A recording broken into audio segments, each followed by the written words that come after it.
Latest of those is United States Senator / Dr. Bill Cassidy. Dr. Bill, welcome back to Kiel. How you doing? Hey, I'm great, Robert. How are you, man? Let's start here, sir. There seems to be a growing trend. It's a hot button. It may be left-leaning mainstream media that is pushing it, but the term you're hearing from not only the media people, but a lot of politicians is the term defund, as in defund the police. What's the scuttlebutt? What are United States senators, both Republican and Democrat, saying to each other behind the scenes about that word, about this trend? What are your thoughts? I think it's the stupidest thing you've ever heard. What a great solution for robbers and rapists. They can now go out and do whatever they want to, and the police won't be there to stop them. And by the way, I think if you're for defunding the police, you better be a very strong Second Amendment advocate, but somehow I'm not sure that is the case. The people who are advocating this, I don't think believe in the Second Amendment, in which case you got the worst of both worlds. No ability to protect yourself, but the criminals having free reign. It is just the dumbest thing. Robert, every now and then you hear something, and on the face of it, you know it's wrong. They're talking about reform, though. In our city councilwoman, Lavette Fuller, said reform or defund. And in reform, they're talking about, doing away with the unions, making it a police department that is not as aggressive. We can do that, right? Joe Biden said shoot people in the leg. So one image I was struck by after Minnesota was just having their riot. In Jackson Square in New Orleans, police and protesters were taking a knee together, literally finding common ground as the police were acknowledging the tragedy of George Floyd's death. Now, this is a police department that after Katrina, I think I remember they shot people, they burned the bodies, they hid them, lied to the FBI, totally busted. And now they're seeking common ground. Clearly. So I start calling police officers around the state. And I call a fellow who was active in the reforms in New Orleans. And he goes, it was a tough go. It could have been done better. But at the end of it, we put in programs that if they had in Minnesota, George Floyd would be alive. The ethical policing is courageous, epic.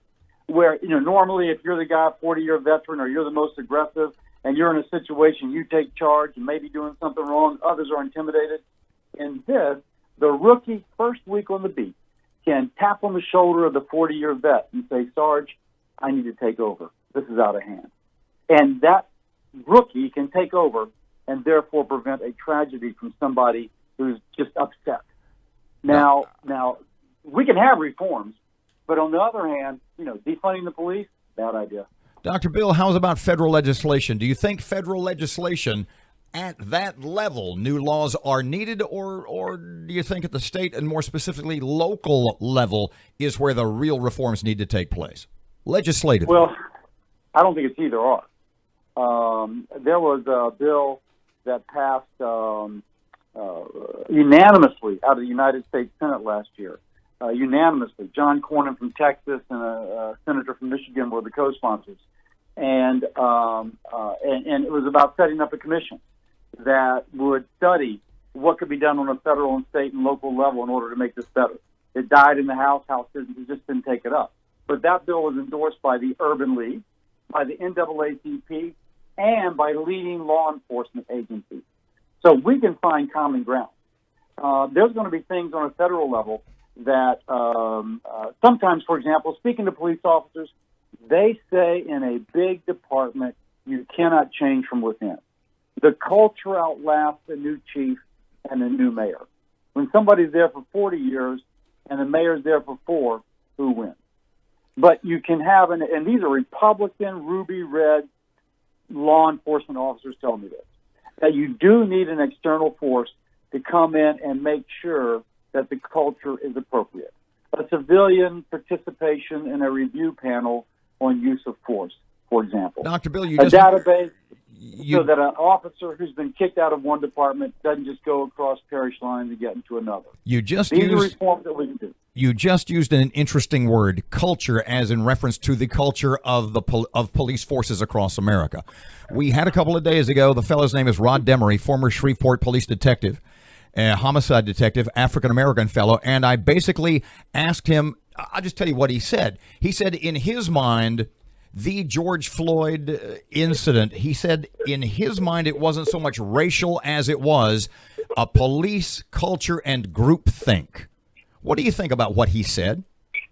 Rod has a great deal of credibility. I've spoken to him in the past, and he just makes the case. You have white police officers who are protecting black communities. That's a good thing. And so there is a culture. When I speak to police officers, they say there can be a culture, and there appeared to be one in Minneapolis, where a guy who had 16 or 17 different complaints against him still was on the beat. Speaking to police officers, there's a culture. And you look at Minneapolis, there appears to be. But you can change that culture. Look at New Orleans. That's a positive thing. That's the direction we should go in. Senator Cassidy, what would your advice be to police chiefs in Shreveport, Bossier, Baton Rouge? What would you tell them where to start? I mean, I know you're not a police officer, but could you give them some ideas for things they could do that would make the public feel better today, immediately? Well, first you have to acknowledge that just because you have a police department doesn't mean you have a problem. A lot of places are doing it well. I spoke to a sheriff. He says, if I abuse people in my parish, I don't get reelected. And so I gotta stop crime or else I don't get reelected. But I can't abuse people or I don't get reelected. So, and one police sheriff told me, most departments don't have a problem. But if they do, then those are the problems that need to be looked at.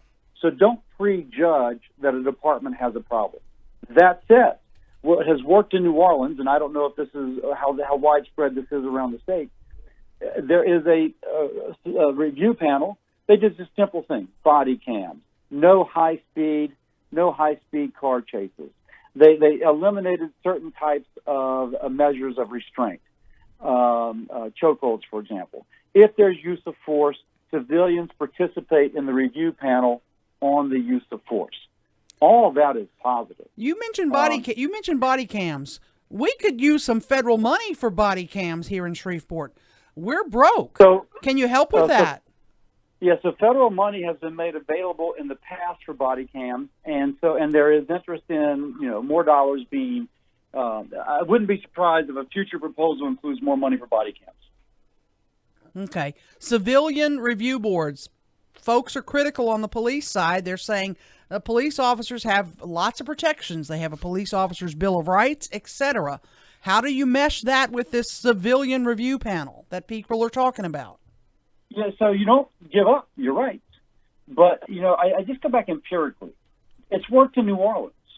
And the police say, the police officer I spoke to said, the police officers are under less stress now because they know there's a term of art I've learned called constitutional law enforcement. And the police officers there said, police officers know that they are practicing police. They're policing in a constitutional fashion. And now they feel better about their job. They go home with less stress. We have more members, more minorities in our department. We have a better relationship with the community. Now, this is also to the benefit of the police officers, is the point I'm making. And that's something I heard from several different law enforcement officers. So this is not antagonistic. This is something which I think benefits all. Senator Bill Cassidy, thanks for your time. A pleasure, sir, as always. Hope to get you in studio soon now that the doors are unlocked once again. Thank y'all.